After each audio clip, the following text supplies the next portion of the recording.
Welcome to Rock Solid Productions, where in this video we are going to look at the Insignia Dock Kit for the Nintendo Switch.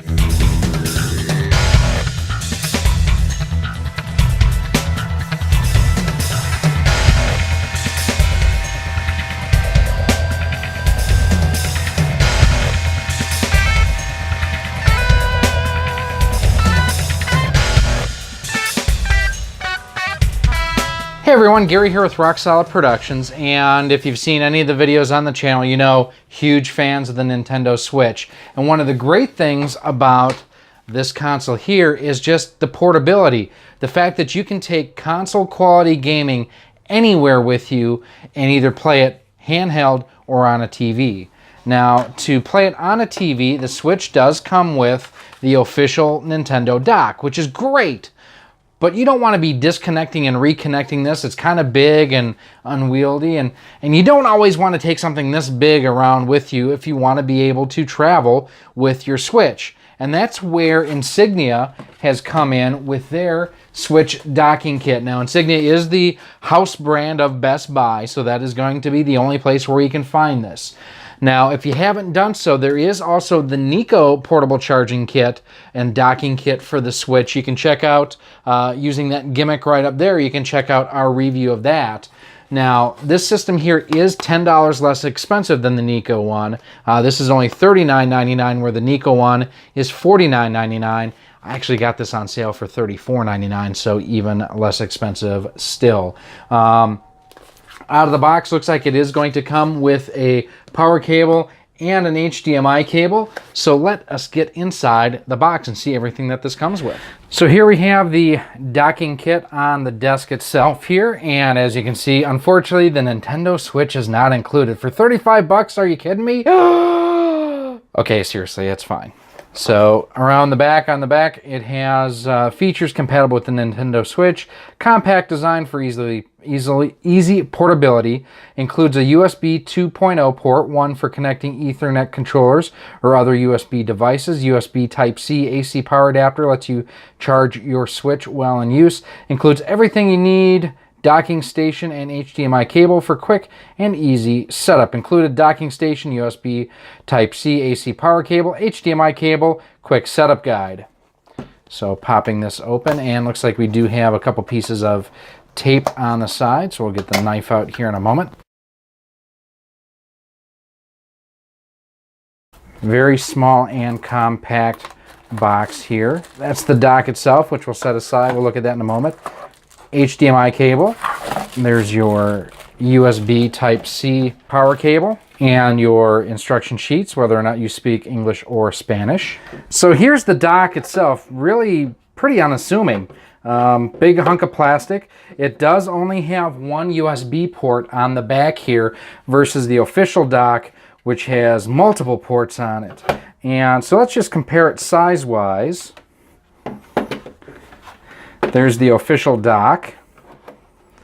So you can kind of see the difference in width there. It is narrower, but it's thicker that way, which doesn't make a ton of sense. Now, one thing I know that people will be curious is if you can fit the Switch into the dock in a case. I do have the Power A Super Mario Brothers case on here, and I do have it installed the correct way this time, unlike in our Nyko docking video, but no, it will not fit in here. I would not recommend leaving the Switch in a case while you have it docked anyways. First and foremost, the Switch won't fit in the dock that it comes with in a case, so having the expectation that it would fit in a third-party dock with the case on is a little unrealistic. Plus, it'll retain heat. And just like that, plugs right in. It's a pretty snug fit. Now, I do also want to compare, because I have it here on the desk. This is the Nyko dock. And again, if you haven't done so, make sure you check out the review of that. The link will be in the description. Now, the Nyko dock, you can adjust the angle here depending on if you want to play just standing up or lay it down a little bit. You can play locally on the device. It is considerably smaller than what the Insignia dock is. The Nyko dock also has all three USB cables on the back. Your USB 3.0, 2.0, 2.0, where the Insignia one only has the one port on the back. Compare that to the stock Nintendo dock, where you have two on the side, one underneath. So the Nyko dock does maintain that functionality of the original dock, where the Insignia version does not. So with that, let's hook it up and see how it works. So everything's all hooked up. There is a small green LED on the front of the dock to let you know everything is powered up. But here you can see I'm navigating through the menu system. Use your words, great games. John Riggs, thank you. Sonic Mania. I mean, I'm able to navigate through. The menu looks just as sharp as the stock one. Let's do a little bit of gameplay. Let's go into Rockin' Racing. Actually, no, let's do some Double Dragon 4. I would do some Mario Odyssey, but I don't want to get a copyright strike against me from Nintendo. Thanks, Nintendo. Double Dragon 4, a spiritual successor to the original Double Dragon 2. Unfortunately, it has a bit too much Double Dragon 3 in it. What mission? We will go to mission... See, this one. Okay, I'm hitting the plus button to go in there, and it's... No! It's just poorly set up. We'll go to...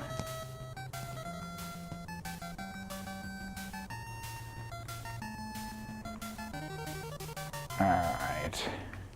The Y button is what starts the level. So dumb. I mean, here on screen, everything looks fine. No real lag or latency. So the troubles you guys are seeing is more about the fact that the game itself is almost broken, I would say. The hit detection is really bad. Graphically and from an audio standpoint, I love how it looks and sounds, but just the play control is just, it would have to improve to become garbage. So let's pause that. Works good on that one. Let's go to Sonic Mania. Again, Sonic Mania looks good, sounds good. Go to Mania mode. Let's play just a moment here on Sonic Mania.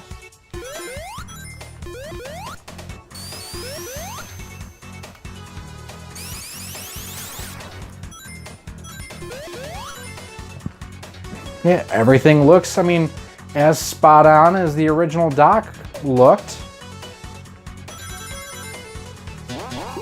Sound is fine on here too. Although, the fact that I got those guys wrong kind of sucked.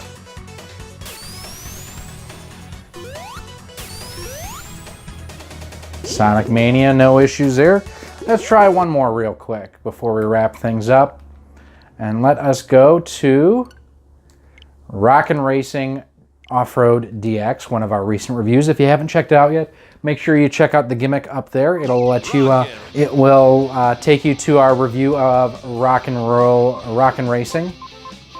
So as you can see from our original review, we've gotten quite far. We've gone all the way through and gotten all the tracks, all the cars. Let's do the Highlander on the South America Cup.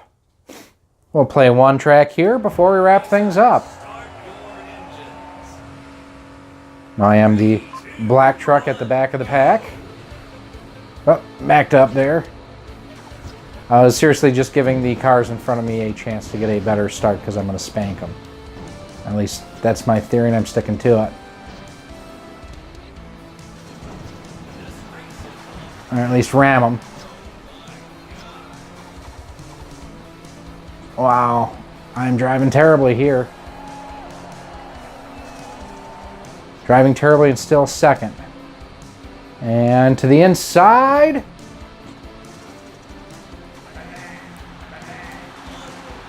Definitely not a perfect game, but it's neat, it's fun. It was $8.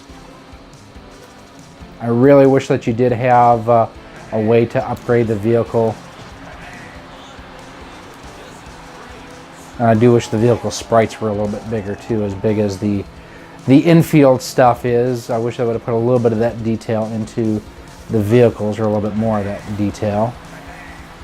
Oh, getting together. Ooh, got around that puce looking lap truck.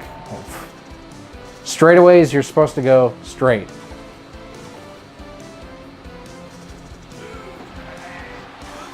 To the inside.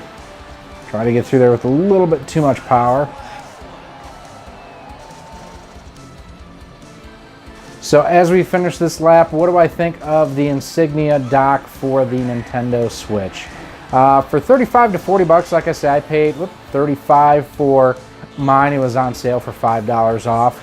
It's okay if you just want a second dock for like in a kid's bedroom, in an extra room, if you are going to take it with you to travel. The lack of USB ports is a little bit concerning, especially since you look at the Nyko dock that it does have the USB 2.0 and the two USB standard USB connections right on it, and that's $10 to $15 more depending on if the Insignia one is on sale or not. Functionality wise, it looks fine, it works fine. I mean, there's nothing, it doesn't do anything poorly, I'll tell you that much. I do wish that it would have worked with my little multi-hub so that I didn't have to use the power brick, but yeah, they all need it at this point. For the money, it's okay, but I really do prefer the Nyko dock. It's smaller, it's lighter, it's more easy to travel with. But there's nothing, like I say, there's nothing per se wrong with the Insignia dock. The main thing is, do you want to spend the extra $10 to $15 again, depending on if you can catch the Insignia on sale or not. But those are my opinions. What do you think? Let me know down below in the comments. Also, feel free to email me at rocksolidmail@gmail.com, or you can hit me up on Twitter at RockSolidStudios2. You can even visit me on Facebook at facebook.com/RockSolidProductions. I want to know what you think on this. Do you guys want to see more docks? Do you want to look for more solutions out there? I know one of the issues early on with the Nyko dock is some people claim that that one was causing damage to their switches. I haven't had an issue with mine. They have had a firmware update to address some issues. The Insignia one works right out of the box, so maybe that's one of the things that it can take advantage of, is the fact that the Nyko one did stumble a little bit out of the box. If you're looking for a second dock for another room, not a bad buy at all. Might even be your best buy. See what I did there? Anyways, that's our thoughts and feelings on this. Let us know what you think down below in the comments. Don't forget to subscribe too. That way you keep up to date with all the new goings on that we have here with Rock Solid Productions. Yeah, my name is Gary. I thank you for watching, and I will see you soon.